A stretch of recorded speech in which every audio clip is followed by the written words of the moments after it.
नमस्कार दोस्तों, से राधे।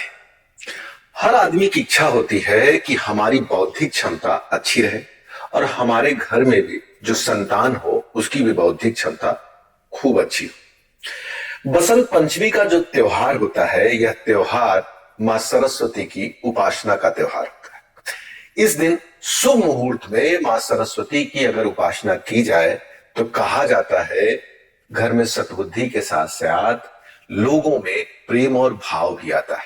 कारण क्या है? जब आपके अंदर विवेक हो, भाव हो, बुद्धि हो तो घर में सुख और समृद्धि, यहां तक कि घर में स्वर्ग उतर जाता है।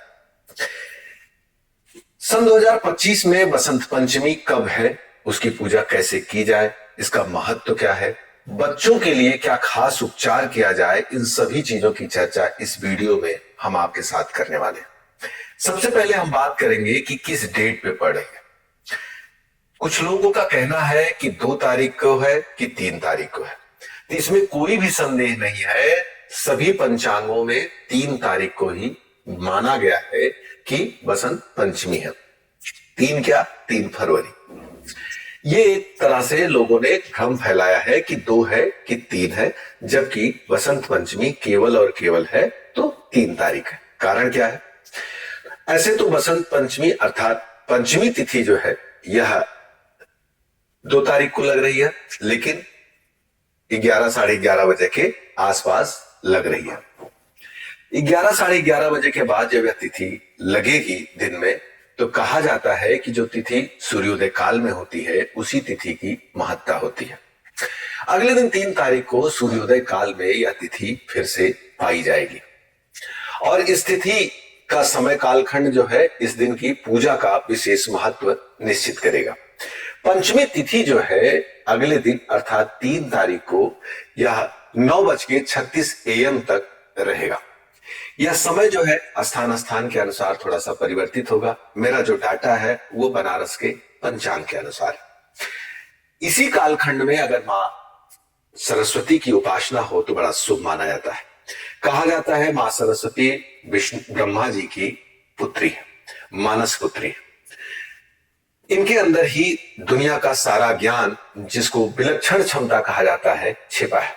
अगर इस दिन हम अपने बच्चे की उपासना को मां सरस्वती की पूजा कराते हैं, मां सरस्वती की खास तरीके से वंदना कराते हैं, तो हमारे बच्चे में वो बौद्धिक क्षमता आती है जिससे वो जीवन में आने वाली सभी समस्याओं को चीज कर पाता है। अगर आपका बच्चा जिद्दी है, पढ़ने में मन नहीं लगता, बुरी आदत, बुरी संगत से वो ज्यादा से ज्यादा प्रभावित हो रहा है, तो इस दिन जरूर मां सरस्वती की उपासना कराइए। क्योंकि जब आपके अंदर विवेक आता है, ज्ञान आता है, तो बहुत बार आपकी खराब आदतें, निगेटिव आदतें धीरे धीरे आपसे छूटने लगती हैं। अब विषय उठता है कि उपासना कैसे की जाए, अब विषय उठता है कि इसका पूजन कैसे किया जाए। तो सबसे पहले क्या करना होता है कि आपको इस दिन सुबह स्नान आदि करके वस्त्रों का विशेष ध्यान रखना चाहिए। पीला या सफेद या हरे वस्त्र को अगर आप पहनते हैं तो बड़ा शुभ माना जाता है। कारण क्या है? पीले वस्त्र को बृहस्पति से जोड़कर देखा जाता है, जिसको विवेक कहा गया है। वहीं पर हरे वस्त्र को बुध से जोड़कर देखा जाता है। चंद्रमा मन का मालिक होता है। जब कभी भी किसी भी आदमी का मन शिक्षा में ना लगे, एकाग्रता ना हो, चीजें उसको समझ में ना आए, चीजों को डिस्ट्रीब्यूट ना कर पाए, परीक्षा में बैठा है लेकिन प्रश्न आ रहा लिख ना पाए, तो हर बार देखा गया है कि इन 3 ग्रहों की ज्यादा से ज्यादा समस्या होने के चांसेस रहते हैं। अर्थात आपकी कुंडली में कहीं न कहीं से चंद्रमा, बुध और बृहस्पति कमजोर है। इस तरह के वस्त्रों से इन ग्रहों का सीधा संबंध होता है। इससे आपके सीधे कलर के अनुसार आप सबसे दूसरे नंबर पर आप प्रयोग करेंगे। पहले स्नान, फिर आप वस्त्र पर, फिर मां सरस्वती की पूजा करेंगे। पूजा में क्या? उन्हें पीली चीजें, सफेद चीजें, हरी चीजें आप समर्पित कर सकते हैं। कारण क्या है?